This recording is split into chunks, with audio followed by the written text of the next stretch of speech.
21 साल के बाद भारत में फिर से एक बार मिस यूनिवर्स का खिताब आया है और ये कमाल कर दिया है 21 साल की हरनाज ने। हरनाज इस वक्त हमारे साथ में। Harnaaz, welcome to Network 18। Thank you so much. तो हरनाज, जो लास्ट मोमेंट था, आपको लगता है कि आपका जो जवाब था, आंसर था बिलीव इन योरसेल्फ, उसी के कारण आप मिस यूनिवर्स का खिताब जीती? ऐसे में कुछ कह नहीं सकते कि सिर्फ एक ही रीज़न की वजह से मैं जीती हूँ, क्योंकि वहाँ तक पहुँचना ही बहुत बड़ी बात है। सो वहाँ पर हर जो लड़की पहुँची थी वो अपने आप में एक विनर है। पर अगर आप अपने आप से ट्रू रहो और आपके इंटेंशंस प्योर हो और आपको पता हो अपनी ज़िंदगी में क्या करना चाहते हो, तो आप विजेता हो। आपको किसी की भी ज़रूरत नहीं कि आपको वो किताब दें। तो मैंने हमेशा से ही ऐसी रही हूँ कि जैसे मैं मानती हूँ हमेशा मैं सबको बताती रहती हूँ। एक पंजाबी जो है, जो मेरे रूट्स में है कनेक्टेड, तो मैं वैसे ही genuinely I went on the stage. और जो मैं यकीन मानती हूँ कि एक advice youth, as being the youth of my country, मुझे जो लगता है कि हमें ये एडवाइस देनी चाहिए, जो मैं देखती हूँ अपने सराउंडिंग में, मैंने सोचा और मैंने वो बोल दिया। तो जो सब कुछ था वो दिल से था। तो आई थिंक जब आप दिल से कोई बात करते हो तो आप सबके दिल जीतते हो तो फिर सब कुछ जीत सकते हो। हमने आपके पेरेंट्स का इंटरव्यू किया था चंडीगढ़ में। उनका कहना था कि हरनाज जो है वो शुरू से ही जज बनना चाहती थी। हाँ, एक्चुअली क्योंकि मेरे ग्रैंडपा जो थे, नाना जी, वो एमएलए थे एंड वो लॉयर भी थे। तो मुझे याद है कि उनको देखकर मुझे बहुत ही क्यूरियोसिटी होती थी कि मैं भी कुछ ऐसा पढूं, कुछ ऐसी बुक्स, क्योंकि इनके रैक्स इतने बड़े होते थे। तो पर इट्स नॉट इजी। और उन्होंने भी सर्व किया अपनी कम्युनिटी में, अपनी कंट्री के लिए, और मैं भी वही कर रही हूँ। और अब मुझे मौका मिला सिर्फ अपनी कंट्री के लिए नहीं, पर ग्लोबली एक आइकॉन बनने का और एज मिस यूनिवर्स उन सब इश्यूज़ पे काम करने का। And I think this is the way how I can make my self and him proud. And what will be your priority now? Well, my advocacy is about women empowerment and I closely believe in that, क्योंकि मैंने अपनी mom को देखा है कैसे उन्होंने patriarchy system brake की है।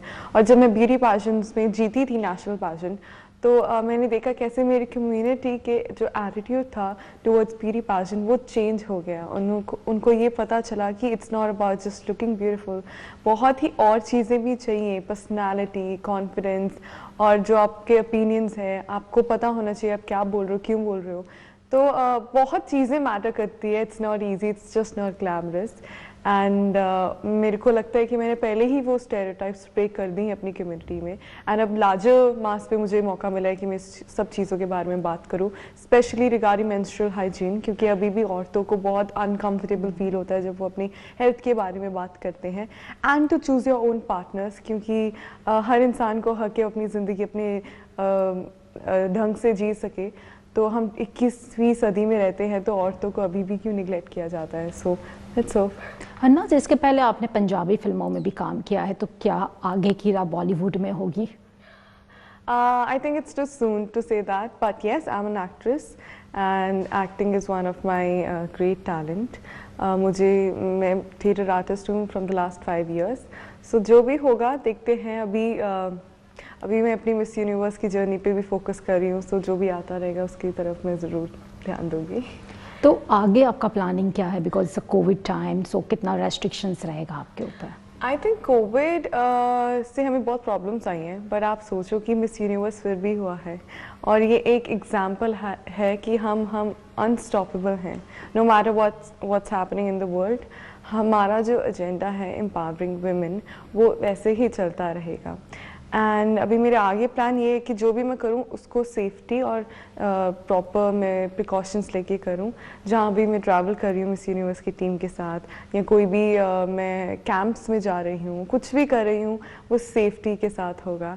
एंड अभी सब कुछ स्केड्यूल हो रहा है। So whatever I will be doing in future, just stay tuned to know. So क्या आफ्टर 20 years, क्या हरनाज, जैसे आप पॉलिटिकल बैकग्राउंड से, तो क्या पॉलिटिक्स में हम आपको देखेंगे?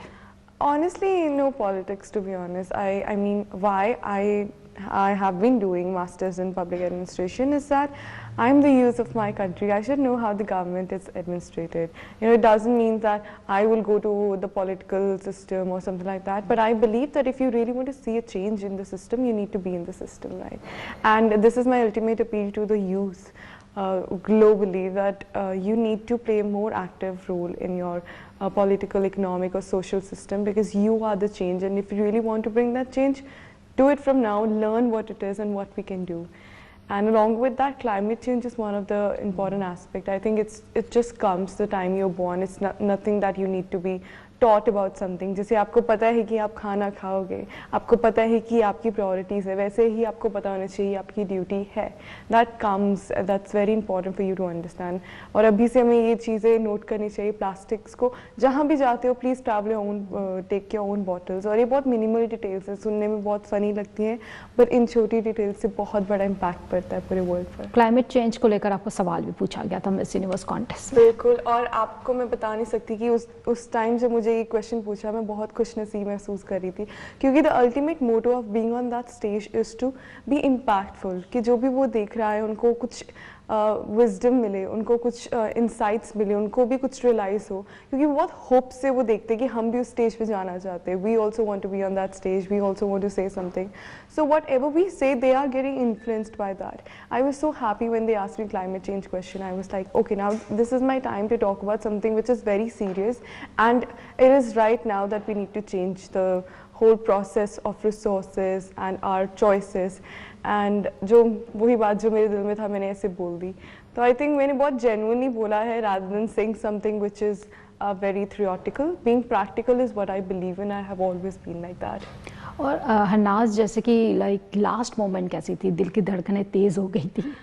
बहुत ज़्यादा, क्योंकि जब मैंने हाथ पकड़े हुए थे पैरागॉय के साथ, मेरी दिल की धड़कनें बहुत ज़्यादा तेज़ थी, क्योंकि हम जीतना चाहते थे. 21 साल हो गए थे, मेरे मन में ये चल रहा था, और मेरे मन में ये भी चल रहा था कि हम इतने क्लोज हैं, India is this close to winning, कि बस ऐसा ना हो कि यहाँ से हम रह जाएं. और बहुत उम्मीदें भी थी, क्योंकि बहुत प्रेशर भी था. जैसे एडलिन ने भी लास्ट ईयर कितना अच्छा परफॉर्म किया था.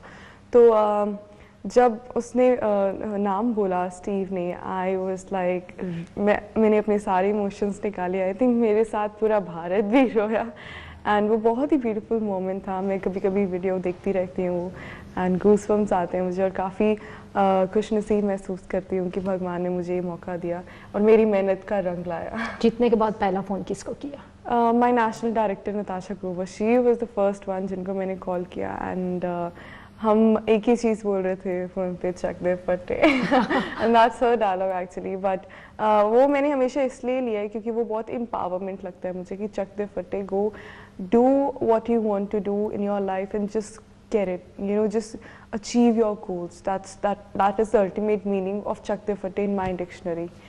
And उसके बाद मैंने फैमिली को कॉल किया, but she was the first one that I called.